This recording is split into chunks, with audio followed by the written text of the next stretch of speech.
ഈ യാത്രയ്ക്ക് വ്ളോഗ് ചെയ്തില്ലെങ്കിൽ പിന്നെ എന്ത് യൂട്യൂബറാണ് നീ എന്ന് ചോദിച്ചപ്പോഴാണ് ഞാൻ ഈ ഒരു വീഡിയോ പറ്റി തന്നെ ചിന്തിക്കുന്നത്. പിന്നെ ഞാൻ വിചാരിച്ച് കണ്ടന്റ് ഉണ്ടല്ലേ എനിക്ക് പിന്നെ വീഡിയോ ഇടാമെന്ന്. സംഭവം ഇത് കാണുമ്പം സഞ്ചരിക്കുന്ന അടുക്കളയാണെന്നൊന്നും വിചാരിക്കരുത്. രാവിലെ 5 മണിക്ക് ഇറങ്ങിയ എങ്കിലും രാവിലത്തെ ഫുഡൊക്കെ കഴിക്കാൻ വേണ്ടി വീട്ടിൽ നിന്ന് പാക്ക് ചെയ്തുകൊണ്ടെന്നാണ് അമ്മ. പിന്നെ ഈ ബഡ്ജറ്റ് കുറയ്ക്കുക എന്ന ഉദ്ദേശമാണ് അമ്മയ്ക്ക്.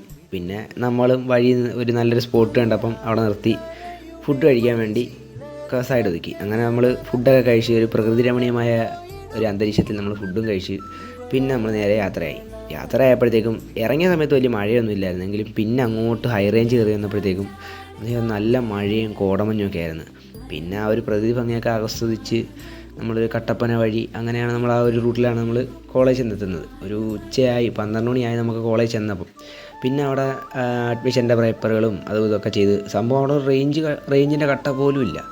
പിന്നെ അവിടുന്ന് അഡ്മിഷനൊക്കെ എടുത്ത് പിന്നെ നമ്മൾ അവിടുത്തെ തന്നെ ക്യാൻറ്റീനിൽ നിന്ന് ഫുഡും കഴിച്ച് തിരിച്ച് നേരെ നാട്ടിലേക്ക് ഇറങ്ങി.